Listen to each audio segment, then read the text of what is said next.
and welcome back. We're continuing our discussion about design patterns, and we are going to focus in on a few creational patterns here, such as the factory pattern, the singleton, and the adapter pattern. Now, at the very end of my previous video, which hopefully you watched first, I sort of alluded to what this factory pattern was and when it might be helpful, but we're going to dig a little deeper into it now. So the idea of this factory pattern is that we want to let somebody else, another piece of code, handle the new. So the definition of the factory pattern is it creates objects without exposing any of the instantiation logic to the client, and that the client only knows what it needs, not anything about how it's created. So we're hiding all of that stuff behind a factory class or a factory method. Now, when we're writing our code, because we're not actually making like a nicely distributed system across multiple projects and a front end and a back end that feel separate from each other, we're really just doing it in packages right now with layers. This may feel like kind of unnecessary, but in a true project, this does allow us to hide away that instantiation logic. And the client truly only knows what it needs, nothing about the objects or how they're created or what's going on behind the implementation scene. So it allows us to encapsulate our creation logic in a single centralized place, making it way easier to add new types without having to change both back and front end code. Really helpful with that open close principle. And it's great when we want to do sort of a plug-in style design, or if we're trying to replace a big switch or a big if chain when it comes to like the behavior of multiple objects, as we saw in the previous video. So here is a notification factory. You'll see here that we still have case and switch statements, right? Again, I said this last time, I'm going to say it again. We can't get rid of the fact that we're going to need to make new of these types, a new type of notification, but we can do it in a way that allows us to hide it away in the back end. So then the front end can just say, please make a new notification type. Here's what the user is asking for. And then the back end can take care of it in a centralized place, giving the front end back the notification, and it needs no additional information about what type it is. And it also means that we can do it just once in that one place where we call the factory on create, rather than an open close principle violation with multiple ifs or switches anywhere different types of notifications have different behaviors.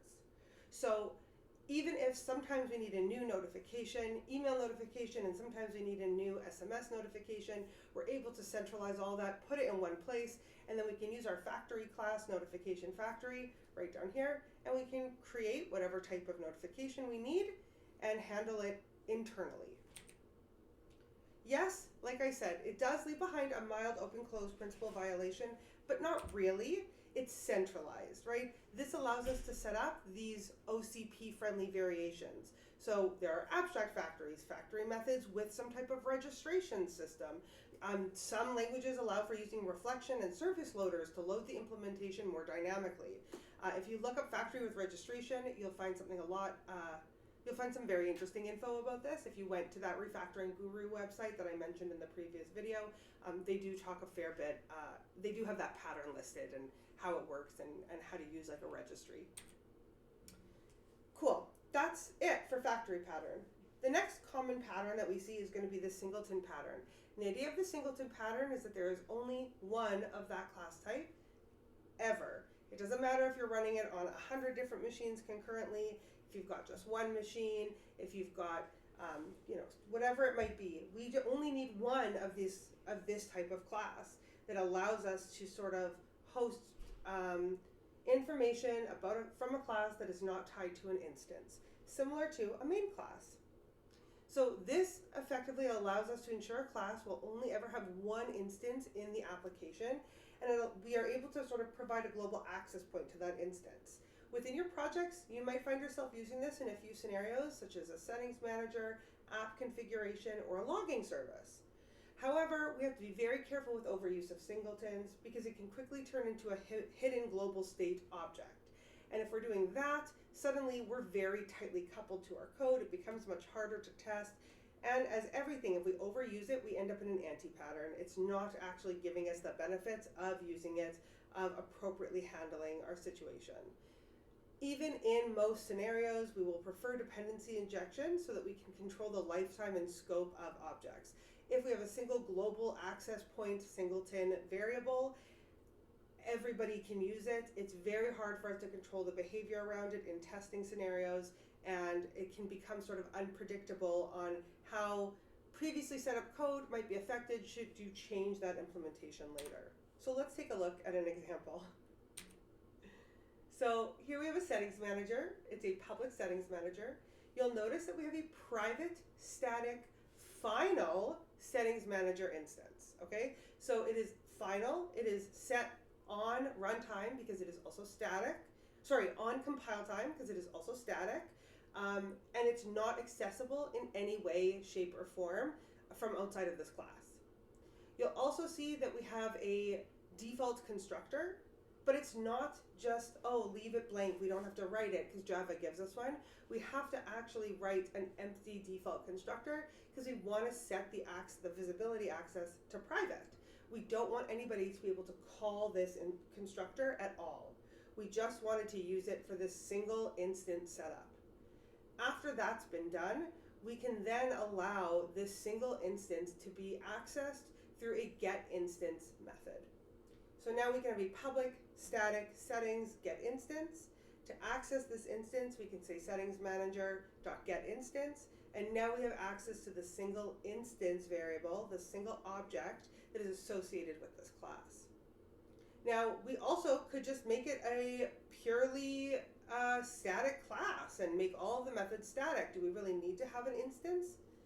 Maybe, maybe not. This is what a true singleton pattern looks like, and there are use cases for it, and there are use cases for not creating an instance and instead just making all of the methods class level methods and doing everything at compile time. But a lot of it is dependent on performance, right? Like compile versus runtime allocation of memory, and long-term goals for a class like this. What do we foresee us using it for? How are we going to be able to access this? What kind of control do we need over it? By making it an instance as opposed to just like a static class, we basically can enforce that this should be injected into places. So if something needs the settings manager, we inject the instance into the class that requires it. We can compose of it really nicely that way. We can still control it a little bit better that way. Whereas instead, if it was just like a static class, we could just be randomly calling settings manager dot whatever from anywhere and have no control over what the heck is even happening. So we can sort of a little bit easier control the flow of information when we make it into an instance variable. So like I said, is this the same thing? It is not the same thing. Private static setting manager instance, we create our settings manager instance at compile time. However, we're not actually allocating our memory at compile time. We're allocating our memory at runtime, and it's not final. We never made this one final. This is not the same thing, okay? I see this very often. This is actually not the singleton pattern. It still has its uses, but this is not the same thing, okay? Like I said, the big difference is eager versus lazy initialization. So static versus compile time, or static compile time versus like runtime dynamic allocation of this memory. An eager initialization is thread safe without extra code. This is the eager one. The static allocation of that memory is going to be thread safe without any extra checks. And while we don't do a lot of like multi-threaded processing or anything in this course, it's important to understand that they are different. Eager also might involve a possible memory waste. If we never actually need the settings manager, we made this variable for no reason at all. So we have to ask ourselves, which one do we need? Lazy requires synchronization because it's possible that a different instance has already got there and created a new settings manager. It's possible that two are getting there at the same time. Which thread should be creating the settings manager? We have to now worry about race conditions and synchronization. However, we only create it once somebody actually needs it, right? It's more of like an actor style situation, like a future actor style situation here. Yeah, that sounds right. Where we're only going to create that instance if we actually require the use of it. Otherwise, it just sort of hangs out lazily in the background until we're ready for it. But again, that does require heavy synchronization and complex synchronization in larger projects. Both are okay in this class, but they are not the same thing, and I want to make sure it's very clear that they are not the same thing. They are different. There is a difference between them, and that's like more just like for life, like a thing that you know for your life. Because in this class, everything is single-threaded. It doesn't, like for our purposes, it doesn't matter. Okay, the last one that we have is our adapter pattern. And our adapter pattern is when we're going to try and take, incompatible objects, incompatible classes, and make them work together. So we're going to wrap an incompatible interface so that it works with existing code. This means we convert one interface into another, one that is expected by the client. This is going to be very common when we're trying to integrate legacy code with new systems. It's going to tie in really nicely to another one called a facade later on. We also might use it when we're using third-party APIs that don't match our interface. So if we have to do our own processing before we pass something to an API. So we kind of need to use this adapter to transform our data and our work into something that our API interface, our third-party interface might be expecting. Right? It's kind of like a power plug adapter that would let our device fit into a different socket.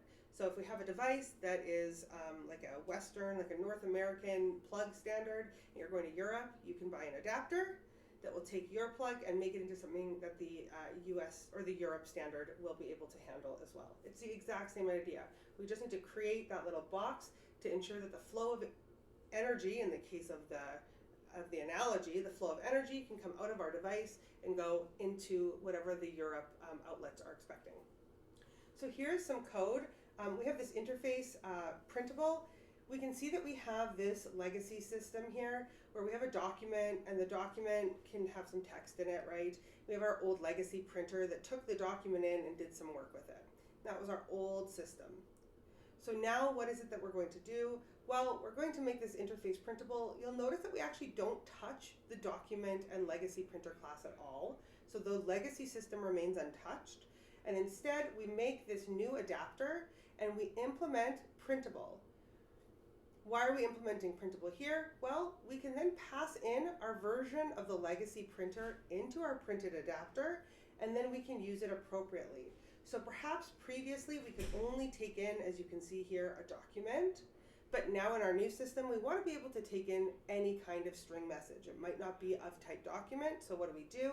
We've made this adapter where the information flows into the print translates it into something that the legacy system requires, and then it passes it into the legacy system.